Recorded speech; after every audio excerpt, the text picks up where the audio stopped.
জয় শ্রী গুরু মহারাজ। ভাগবত বার্তা চ্যানেলে আপনাদের সবাই জানাচ্ছি স্বাগত। তো আজকে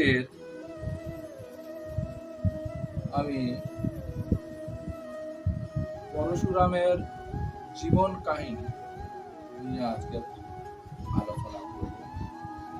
পরশুরাম একজন ব্রাহ্মণ হয়েও তার ক্ষত্রিয়োচিত আচরণ কেন তিনি 21 বার নিক্ষত্রিয় করতে চেয়েছিলেন, তার সমস্ত পুঙ্খানুপুঙ্খ ভাবে আজকের আমি আলোচনা করব। হরে কৃষ্ণ।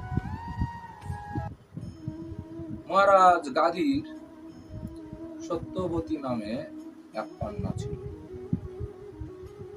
তো ঋচিক নামক এক ব্রাহ্মণ ঋষি সেই কন্যাকে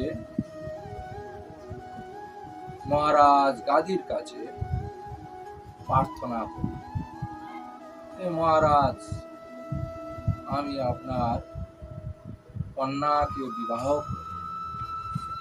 কিন্তু গাধী তিনি ছিলেন ক্ষত্রিয় আর ঋচিক তিনি ছিলেন ব্রাহ্মণ।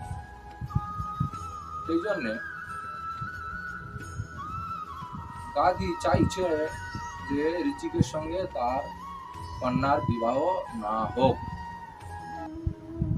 তাই তিনি নাও বলতে পারছেন না। আবার তিনি ব্রাহ্মণকে একটা শর্ত দিয়েছেন যে যদি তুমি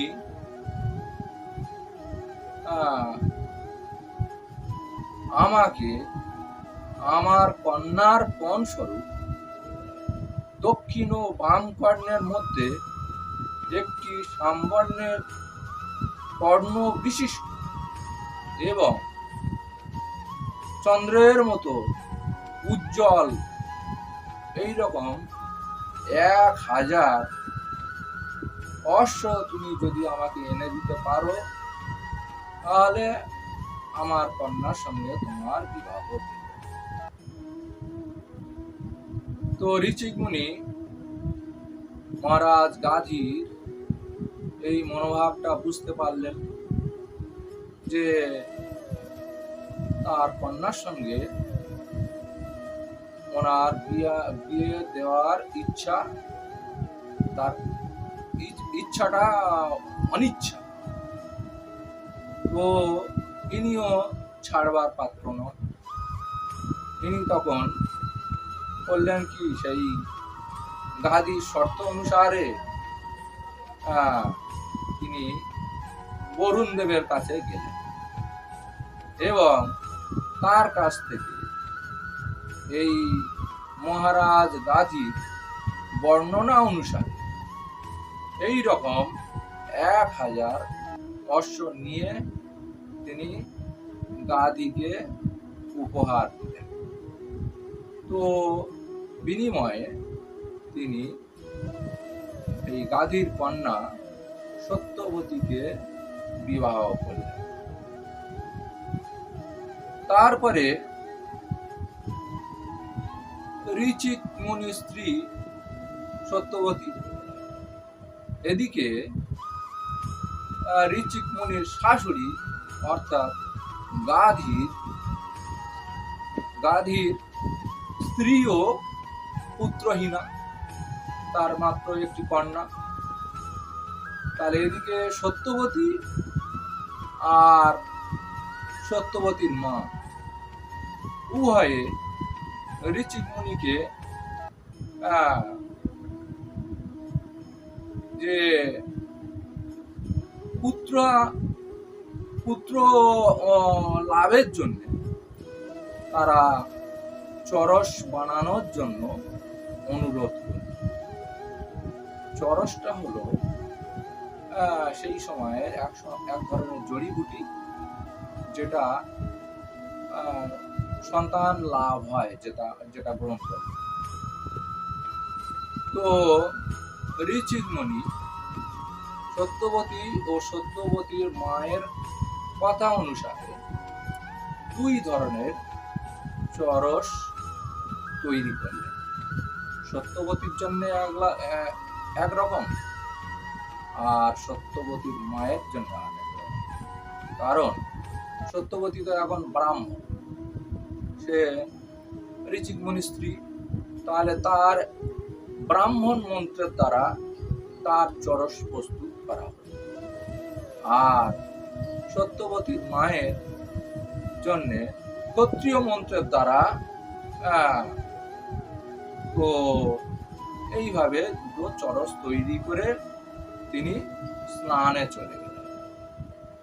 এদিকে সত্যবতীর মাতা চিন্তা করলো যে জামাই যে দুটো চরস বানিয়েছে নিশ্চয়ই আমার মেয়ের জন্য অনেক উন্নত চরস বানিয়েছে, যাতে করে তার সন্তান অনেক উন্নত মান সম্পন্ন হবে। তো আমি যদি ওই মেয়ের চরসটা আমি পান করি, তাহলে আমার সন্তান অনেক উন্নত মানের হবে। এই রকম চিন্তা করে তিনি সত্যবতীকে সত্যবতীর চরসটা গ্রহণ করার জন্যে তিনি বললেন, আর নিজের চরসটা সত্যবতীকে দিলেন। তো এইভাবে সত্যবতী মায়ের কথায় রাজি হয়ে যায় এবং সত্যবতীর নির্মিত যে চরস সেটা সত্যবতীর মা পান করলেন, আর সত্যবতীর মায়ের জন্য যে চরস সেটা সত্যবতী পান করলেন। এইবারে ঋচিকমণি স্থান থেকে ফিরে এলেন। ফিরে এসে তিনি এবারে উভয়ের এই চরস পান করাবেন, কিন্তু তিনি দেখলেন তারা পান করেছেন, কিন্তু সেটা সম্পূর্ণ বিপরীত হয়ে গেছে। আর এই বিপরীত হওয়ার জন্য ঋচিকমণি খুবই ক্রুদ্ধ হয়ে গেলেন। তিনি সত্যবতীকে ভৎসনা করতে লাগলেন, এ কি তুমি কি করেছো? তোমার বা আমাদের যে সন্তান এটা হবে ব্রাহ্মণোচিত গুণ সম্পন্ন, সেইভাবে তাকে চরস নির্মাণ করা হয়েছে। আর তোমার মা যেহেতু ক্ষত্রিয়া, তাহলে তোমার মায়ের চরসটাও সেই রকম সন্তান, ক্ষত্রিয় গুণসম্পন্ন সন্তানের জন্য সেই রকম চরস নির্মাণ করা হয়েছে। অর্থাৎ তোমার সন্তান হবে ব্রহ্মতত্ত্ববিদ, আর তোমার ভ্রাতা হবে ক্ষত্রিয় স্বভাব সম্পন্ন। তো এবারে যেহেতু তোমরা পরস্পর বিরোধীভাবে এটাকে গ্রহণ করেছো, তাহলে তোমার সন্তান হবে ক্ষত্রিয় দণ্ডবীর ক্ষত্রিয় স্বভাব সম্পন্ন, আর তোমার ভ্রাতা হবে ব্রহ্মতত্ত্ববিদ। এই কথা শুনে সত্যবতী তো খুবই কান্না করতে লাগলেন। ঋচিকমণির চরণে নানা ধরনের আকুতি করতে লাগলো, হে মুনিবর, আমার সন্তান যদি ব্রাহ্মণোচিত না হয় সেটাই তো খুবই আমার কষ্টের হবে। কৃপা করে আপনি এর একটা বিহিত ব্যবস্থা করুন। তো তখন সত্যবতীর সেই কাতর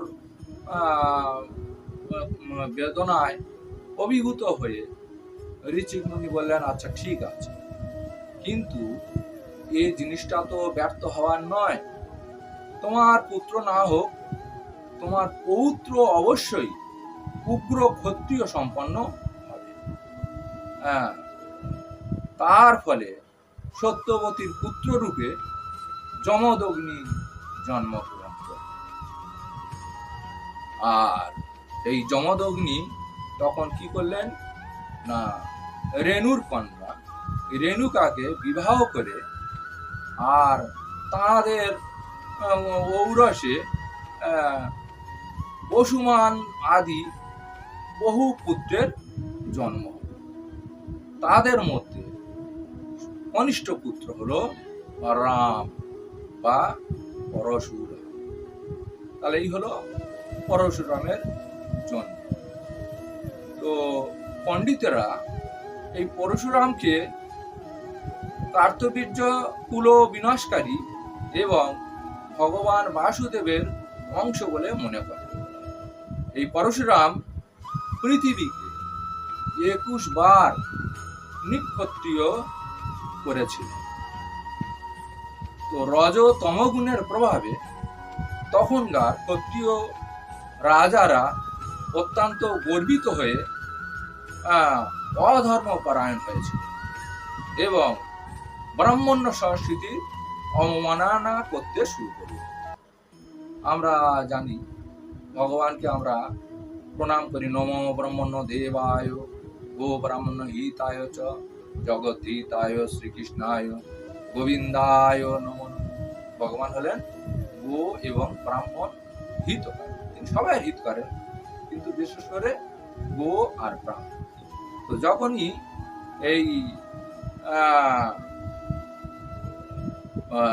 ব্রাহ্মণ্য সংস্কৃতি অবমাননা হয়, তো তখন ভগবান কি করেন, সেই পৃথিবীর ভার অপনোদন করার জন্য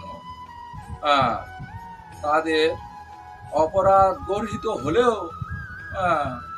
তাদেরকে তিনি সংহার করেন।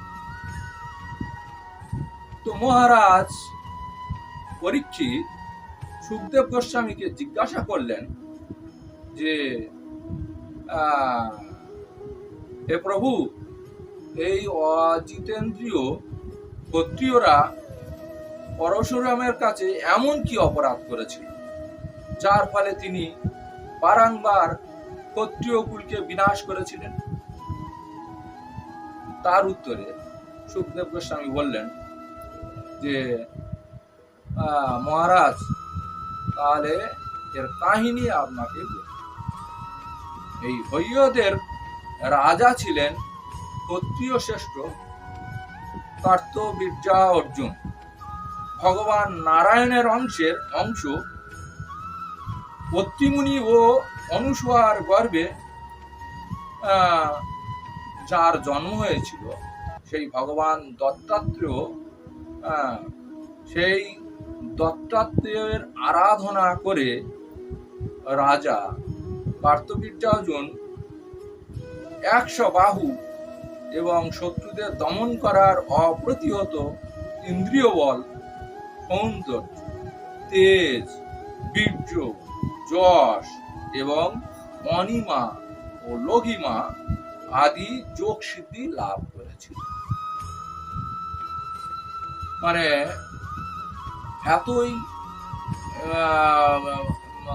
এত কঠোর তপস্যা করেছিল। সেই তপস্যার ফলে ভগবান দত্তাত্রেয় কার্তবীর্য অর্জুনকে তার এইভাবে তার অভিষ্ট পূরণ করল। আর ভগবানের এই অভিষ্ট লাভ করে কার্তবীর্য অর্জুন হয়ে উঠলেন অত্যন্ত ঐশ্বর্যশালী, পরাক্রমী, বায়ুর মতো অপ্রতিহিত গতি বিশিষ্ট, সারা ব্রহ্মাণ্ডে এইভাবে সে বিচরণ করতে লাগে।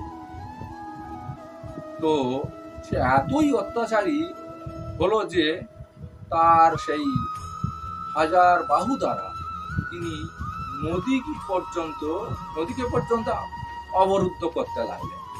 তার ফলে নদীর প্রবাহ তার বিপরীত দিকে প্রবাহিত হয়ে মাহিষ্মতি নগরীর নিকটে নর্মদা তটে প্রবাহিত হলো, যেখানে দশানন রাবণের শিবিরকে প্লাবিত করে দিল। কেন না, রাবণ তখন পৃথিবী জয় করার জন্য দিগ্বিজয়ে বেরিয়েছে। আর দিগ্বিজয়ে বেরিয়ে তিনি এই নর্মদা নদীর তটে শিবির স্থাপন করেছেন। আর এই কার্তবীর্য অর্জুন নদীকে, তার তীরে যে নর্মদা নদীকে অবরুদ্ধ করার ফলে আর সেই নদীর জল এই নদীর তটে উঠে রাবণের শিবিরকে প্লাবিত করেছে। তো ক্রুদ্ধ হয়ে রাবণ তখন কার্তবীর্যার্জুনের ইয়ে করলো, ভৎসনা করতে লাগলো। এবং তখন কার্তবীর্যার্জুন কিন্তু রাবণকে অনায়াসে বন্দি করে তাকে অপমান অপদস্থিত করল। তো এক সময় এই কার্তবীর্যার্জুন মৃগয়া করতে করতে ক্লান্ত হয়ে কিংবা তার অসাধারণ শক্তির গর্বে গর্বিত হয়ে এই যমদগ্নির আশ্রমে এসে উপস্থিত। সেখানে পরশুরামকে অপমান করেছিল এই কার্তবীর্যার্জুন। সেটাই ছিল পরশুরামের প্রতি তার অপরাধের প্রথম সূত্রপাত, যার জন্য তিনি পরশুরামের দ্বারা নিহত হয়েছিল। তো এইবারে কার্তবীর্যার্জুন তিনি যমদগ্নির আশ্রমে এলেন। আর যমদগ্নি তখন তপস্যায় রত ছিল। তো যখন দেখলেন কার্তবীর্যার্জুন তার সৈন্য সহ তার অমাত্য বাহকগণ রাজার কাছে যখন এলো, এই যমদগ্নির কাছে এলো, যমদগ্নি তখন সাদরে তাদেরকে অভ্যর্থনা করে তাদেরকে আশ্রমে সুন্দরভাবে বসার ব্যবস্থা করলেন এবং তাদেরকে সেবারও ব্যবস্থা করলেন। তো এইবারে যেটা এই যমদগ্নির কামধেনু নামে একটা গাভী ছিল। এই কামধেনুটা যেটা বলা হয় যে গোলক বৃন্দাবনে সুরভি গাভী, সেই সুরভি গাভী তার কাছে আমরা যা বাঞ্ছনা করব সবই সেই বাঞ্ছিত বস্তু প্রাপ্ত হওয়া যায়।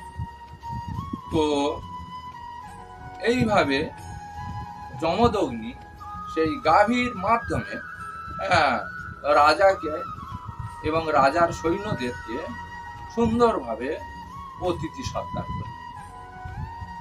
কিন্তু রাজা কার্তবীর্যার্জুন সেই কামধেনুর এই ঐশ্বরিক ক্ষমতা দেখে খুবই বিস্মিত হয়ে গেল এবং তার মধ্যে একটা মাৎসর্য ভাব এল যমদগ্নির সঙ্গে, যে ছলে বলে কৌশলে যে কোনো ভাবে আমি এই কামধেনুকে আমার মাইসমতি নগরীতে অবশ্যই নিয়ে যাব। তো আর এই কামধেনু আছে বলে, কামধেনু লাভ করার ফলে যমদগ্নি একজন ঋষি হয়েও সে সমস্ত ঐশ্বর্য ও শক্তিতে আমার থেকে যেন শ্রেষ্ঠ। তাই তার অনুচর হইয়গণকে তার আতিথেয়তায় সন্তুষ্ট হয়নি, এই রকম অজুহাত দিয়ে তিনি কি করলেন, কামধেনুকে জোরপূর্বক তার নগরীতে নিয়ে গেলেন। তো এদিকে যমদগ্নি হাজার চেষ্টা করেও সেই কামধেনু আর কামধেনুর বৎসকে রক্ষা করতে পারল না। তাই তিনি বিষণ্ণ বদনে এই আশ্রমের মধ্যে রইলেন। আর এই সময় যমদগ্নির কনিষ্ঠ পুত্র পরশুরাম যখন আশ্রমে ফিরে এলো আর পিতার মুখ থেকে কার্তবীর্যার্জুনের এহেন দৌরাত্ম্য শুনে তিনি আহত সর্পের মতো ক্রুদ্ধ হলেন এবং তৎক্ষণাৎ রাজা কার্তবীর্য অর্জুনের রাজধানী তিনি আক্রমণ করলেন। আর পরশুরাম কুঠার নিয়ে আসছে দেখে কার্তবীর্য অর্জুন করলেন কি, তিনি 17 অক্ষহীনী সৈন্য প্রেরণ করলেন কার্তবীর্য অর্জুনকে বধ করার জন্য, কিন্তু পরশুরামকে বধ করার জন্য। কিন্তু পরশুরাম দৃঢ়তার সঙ্গে তার সমস্ত সৈন্যকে তিনি ছিন্নভিন্ন করলেন এবং কার্তবীর্য অর্জুনকে বধ করলেন। আর তারপর সেই বৎস সহ কামধেনুকে পিতার কাছে আশ্রমে ফিরে এলেন। আর ফিরে এসে তিনি এই সমস্ত বৃত্তান্ত তিনি পিতা এবং ভ্রাতাদের শোনাতে লাগলেন, কিভাবে তিনি কার্তবীর্য অর্জুনকে বধ করেছেন। কিন্তু মুনিবর যমদগ্নি পুত্রের এই পাপময় আচরণের কথা শুনে তিনি খুবই বিস্মিত হলেন এবং পুত্রকে বললেন যে, পুত্র, তুমি এটা ভালো করো। আমরা ব্রাহ্মণ, আমাদের ক্ষমা হলো আমাদের একমাত্র গুণ, আর সেই ক্ষমা গুণের জন্য আমরা সকলের পূজ্য হয়েছি। এই ক্ষমা গুণের জন্য সমগ্র ব্রহ্মাণ্ডের গুরু ব্রহ্মা এই ব্রহ্মাণ্ডের শ্রেষ্ঠ পদ প্রাপ্ত হয়েছেন। ব্রাহ্মণের কর্তব্য সূর্যের মতো দীপ্তিশালী ক্ষমতা গুণের অনুশীলন করা। ক্ষমাশীলদের প্রতি ভগবান শ্রীহরি খুবই প্রসন্ন হন। তাই হে পুত্র, তুমি এই সার্বভৌম রাজাকে বধ করেছ। এটা ব্রাহ্মণ বধ থেকে গুরুতর অপরাধ। তাহলে এটাকে তোমার প্রায়শ্চিত্ত করতে হবে। কিভাবে? না, তোমাকে কৃষ্ণ ভাবনাময় হয়ে সমস্ত তীর্থ পর্যটন করতে হবে। আর এই তীর্থস্থানের সেবার মাধ্যমে তুমি এই মহাপাপ থেকে মুক্ত হতে পারবে। কারণ ভগবানের শরণাগত হলে ভগবান সমস্ত পাপ থেকে মুক্ত করেন। শ্রীকৃষ্ণের শরণাগত হলে তিনি যতই পাপী হোক না কেন, সমস্ত পাপ থেকে তিনি মুক্ত পান। তো শ্রীল সুখদেব গোস্বামী বলছেন যে, হে কুরুনন্দন মহারাজ পরীক্ষিত, এই পিতা কর্তৃক এইভাবে জ্ঞান প্রাপ্ত হয়ে সেই পরশুরাম সেই পিতার আদেশকে অঙ্গীকার পূর্বক 1 বৎসর তিনি তীর্থ পর্যটনে বেরিয়ে গেলেন। আর 1 বৎসর অতিক্রান্ত হওয়ার পর আবার তিনি আশ্রমে ফিরে এলেন। এদিকে যমদগ্নির পত্নী রেণুকা গঙ্গাতে জল আনতে গেল। তিনি সেখানে গঙ্গা জল নিয়ে সবে তিনি গঙ্গা জল ভরে তাকে নিয়েছেন, আর লক্ষ্য করলেন সেই জলে পদ্ম ফুলের মালায় শোভিত গন্ধর্বরাজ অপ্সরাদের নিয়ে জলকেলি করছে। আর তা দেখতে দেখতে রেণুকার সময় অতিবাহিত হয়ে গেল, যাতে করে যমদগ্নির সেই যজ্ঞে সেই জল যথাসময় তিনি পৌঁছে দিতে পারলেন। তার ফলে যমদগ্নি কি করলেন? ধ্যানস্থ হলেন আর দেখলেন রেণুকা এই সেই অপ্সরা আর সেই গন্ধর্বরাজের জলকেলি দর্শন করছে। তো তিনি তো খুবই ক্রুদ্ধ হলেন। আর এদিকে যখন রেণুকা দেবী যখন চেতনা ফিরে এলো, তখন সে বুঝতে পারলো, হায় হায়, আমি না জানি আমার স্বামীর চরণে কত অপরাধ করেছি। তিনি মহান যোগী, মহান ঋষি, আর তার সেই উপযুক্ত সময় অর্থাৎ সেই যজ্ঞস্থলিতে আমি জল পৌঁছে দিতে পারিনি। না জানি আমার কত অপরাধ হয়েছে। এই চিন্তা করতে করতে তিনি বিষণ্ণ বদনে স্বামীর কাছে এলেন এবং স্বামীকে কাতর ভাবে প্রার্থনা জানালেন। কিন্তু যমদগ্নি সেটা শুনে খুবই ক্রুদ্ধ হলেন এবং তার পুত্রদের বললেন যে তোমরা এই ব্যভিচারিণী নারীকে অবিলম্বে হত্যা করবে। কিন্তু মাকে হত্যা করতে কে চায়? যার ফলে যমদগ্নির ছেলেরা রেণুকা দেবীকে হত্যা করতে অস্বীকার করলো।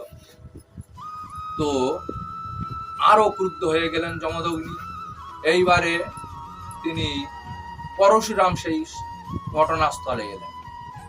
পরশুরাম যখন এলেন তখন যমদগ্নি বলল, পুত্র দেখো, আমার আদেশ পালন করো, আমার আদেশ মতো তুমি এখনই তোমার মাকে এবং তোমার এই পিতার আদেশ অমান্যকারী ভাইদের অবিলম্বে হত্যা করো।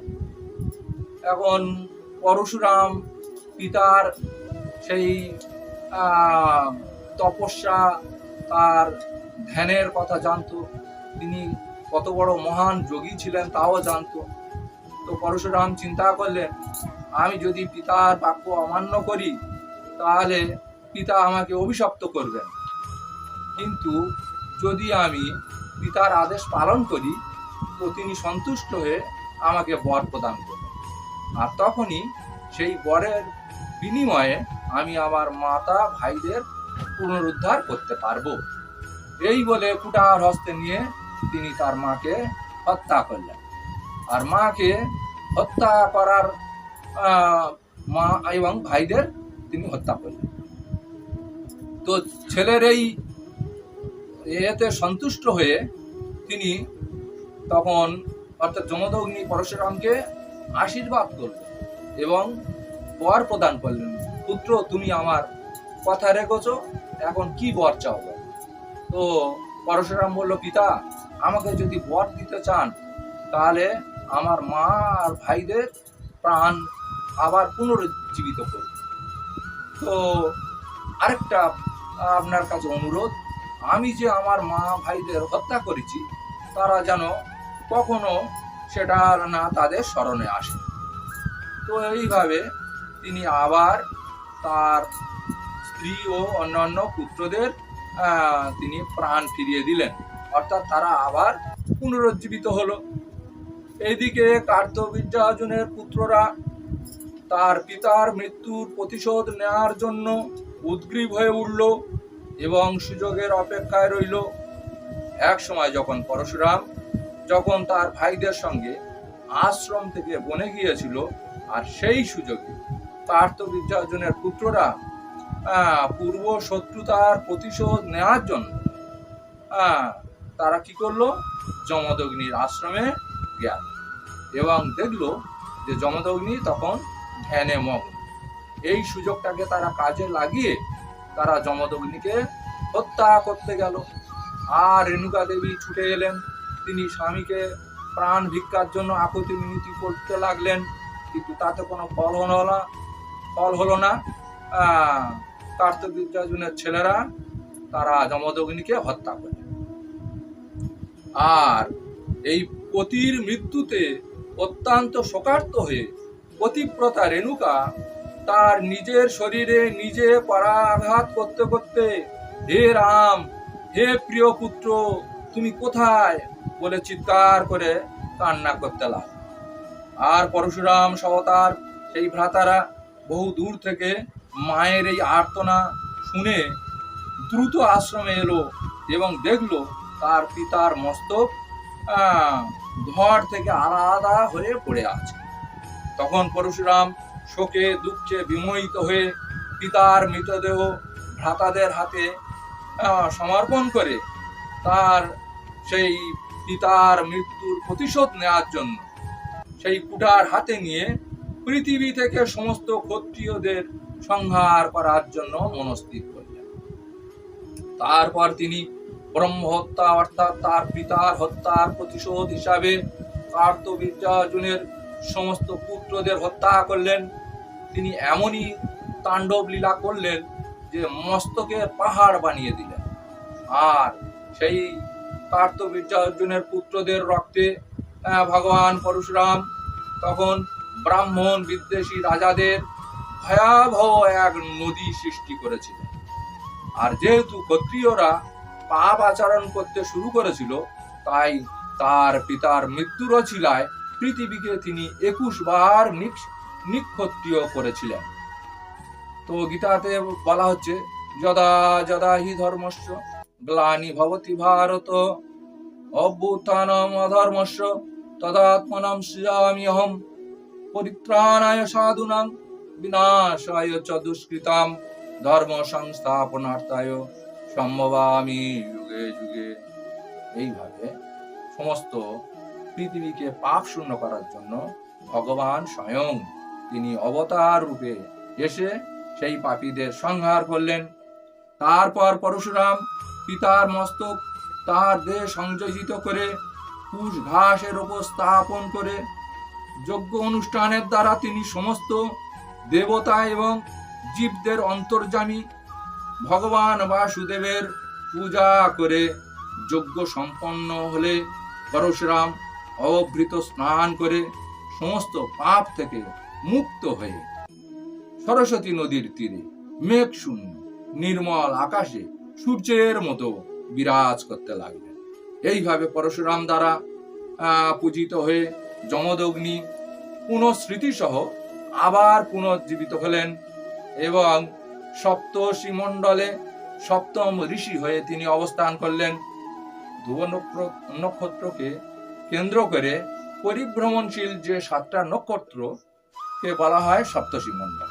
আমাদের এই লোকের সর্বোচ্চ লোকে স্থিত এই 7টি নক্ষত্র 7 জন ঋষি বাস করেন। তারা হলেন কশ্যপ, অত্রি, বশিষ্ঠ, বিশ্বামিত্র, গৌতম এবং যমদগ্নি এবং ভরদ্বাজ। এই সপ্তর্ষি মণ্ডল রাতের আকাশে আমরা দেখতে পাই, যারা 24 ঘন্টায় অন্তত একবার এই ধ্রুব নক্ষত্রকে পরিভ্রমণ করে। এইভাবে বিশ্ব আত্মা ভগবান শ্রীহরি ঈশ্বর ভৃগু বংশে জন্মগ্রহণ করে পৃথিবীর ভার স্বরূপ অবাঞ্ছিত নৃপতিদের তিনি বধ করেছিলেন। হরে কৃষ্ণ কৃষ্ণ কৃষ্ণ হরে হরে, হরে রাম রাম রাম হরে হরে। সবাই ভালো থাকবেন।